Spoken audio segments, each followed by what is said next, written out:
Spines for North American fighter kites are these days typically made from carbon fiber.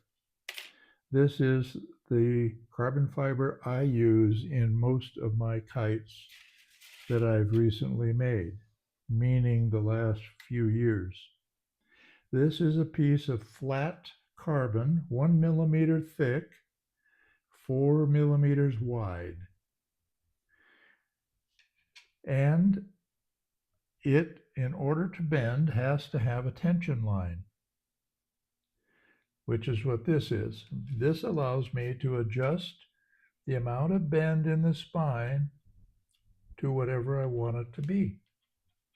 I can make it more, or I can make it 0. And the way I do it is I drill 2 small holes here at one end of the tension line and 2 small holes here on the other end of the tension line. And I use a very small, very similar to a Dremel, but just a small drill to drill those holes. And I do that so that I can glue this piece on the outside of the carbon, the piece of line, to help assure that that won't go anywhere or won't move or whatever. Because when I have the bend in, I want the bend to remain. I don't want it to move around. So that's one way to do it. But there are so many different cross sections of carbon fiber. This one is flat 1 by 4 millimeter.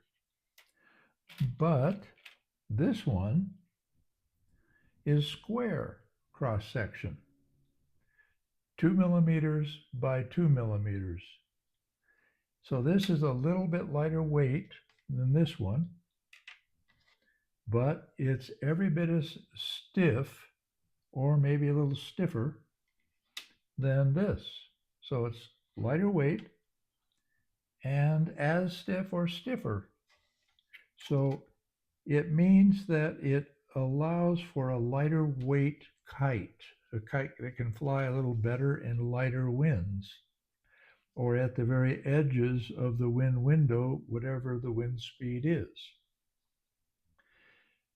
Now, I buy my carbon from AliExpress.com.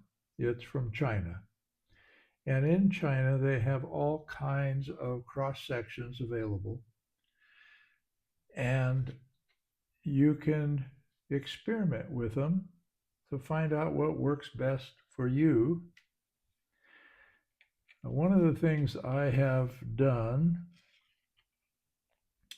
is use 2 very thin pieces of flat carbon. This is 1/2 of a millimeter thick and 3 millimeters wide.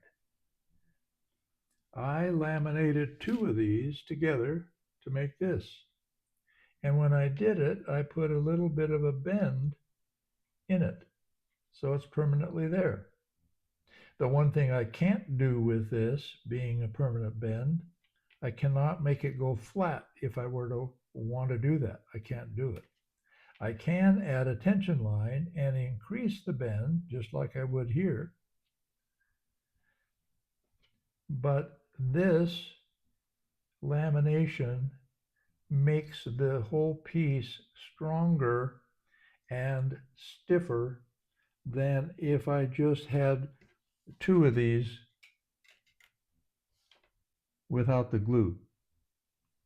The glue really does add stiffness, and in the lower section of the spine of a North American fighter kite, you generally want that to be quite stiff.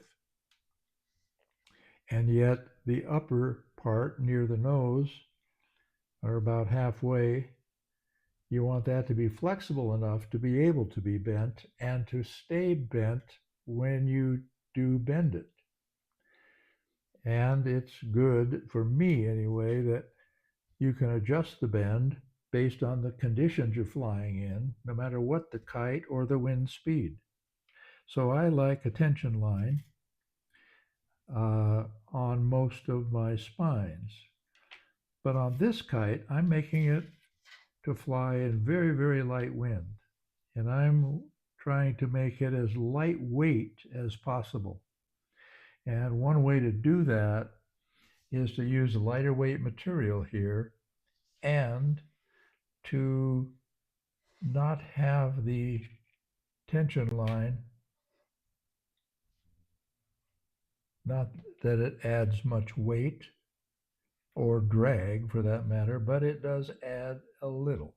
So it allows me to eliminate that.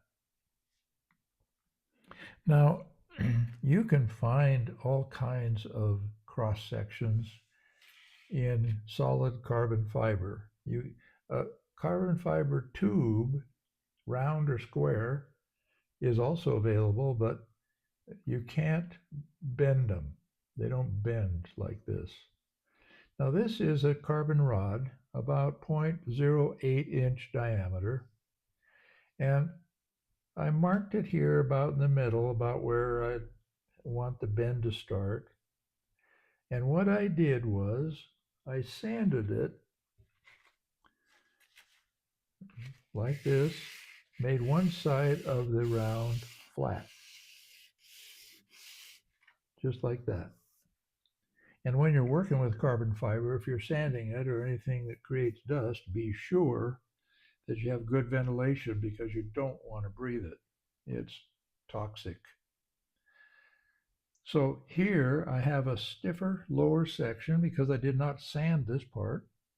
And I can sand this to whatever degree of flexibility I want. And when I apply my tension line, it'll be quite easy for me to bend it compared to if I didn't do that and had to bend the whole thing.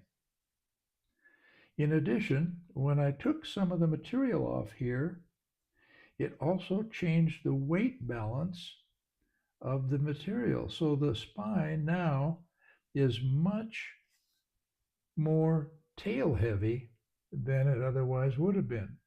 And in my way of thinking, that's a huge benefit because getting a good nose to tail balance in a North American fighter kite is really essential to having the kite behave in the air like it's supposed to or like you expect it to.